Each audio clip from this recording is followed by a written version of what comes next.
Just how different can 3 cubic inches be?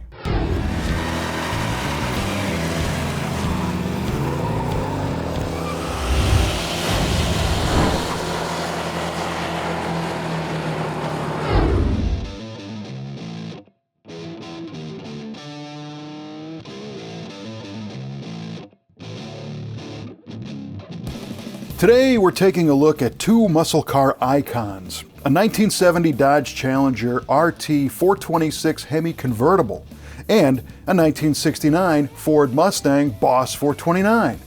We've shown each of these cars individually on a previous episode of Muscle Car of the Week, but we chose to look at them again together this time to see how these two very different cars both rose to the top of the muscle car ladder. While these two halo muscle cars from the brothers collection are vastly different on the outside, the engines are surprisingly similar. They both have a hemispherical style cylinder head, and they're only 3 cubic inches apart. The Challenger RT was marketed towards the upscale personal luxury crowd, even with the 426 Hemi engine under the hood. Challengers are comfortable and feature-rich, looking to edge out the Mercury Cougar in the marketplace.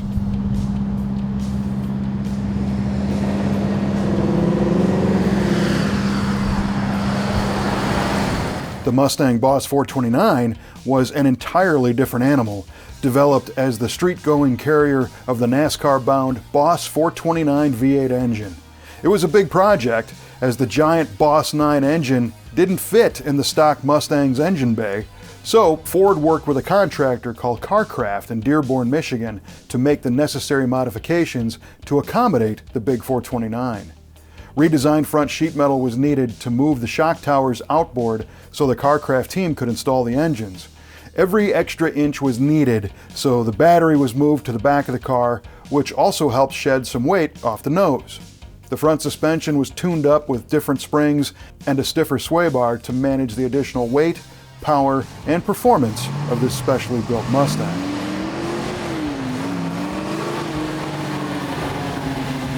On the other hand, the Challenger's engine bay was designed to accommodate the 426 Hemi-headed V8 from the very beginning. The car was a fresh design for 1970, and one of the goals was to be able to fit any of the Chrysler engines under the hood, from the long slant 6 up to the 440, and the 426 Hemi was the widest of the bunch by far. The Challenger is 4.4 inches wider than the Mustang, but even so, the Hemi is still a tight fit. The 426 Hemi is another engine that had to be sold to the public to remain legal in NASCAR racing. So here's a little something. Both of these engines were developed for NASCAR racing, but neither one of these cars ever raced in the series. On the racetrack, the 426 Hemi powered Dodge Daytonas, and the BOSS 429 powered Ford Torino Talladegas. Driving these two cars is a very different experience, with the cushy Challenger winning on a comfort and ease of operation standpoint. That wider body means more room inside, and amenities like power steering, power brakes, torque flight automatic transmission, AM radio, and a full gauge package in the dash make it an easy driving ride.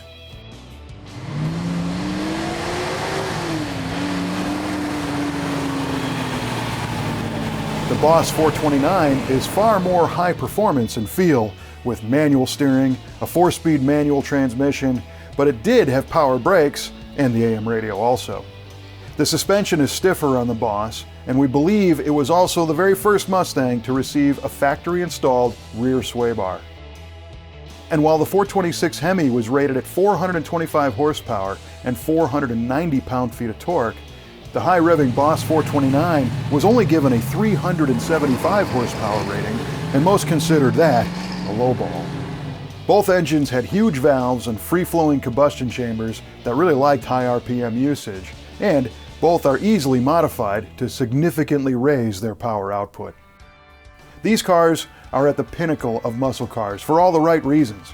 High power, low production totals, with 857 69 BOSS 429s built and only 12 70 Hemi Challenger convertibles. But they're also valued because they're just really cool cars. And while they really don't compare from a function or market standpoint, we thought it'd be fun to share two of the most drooled over cars from the brothers collection in one special episode.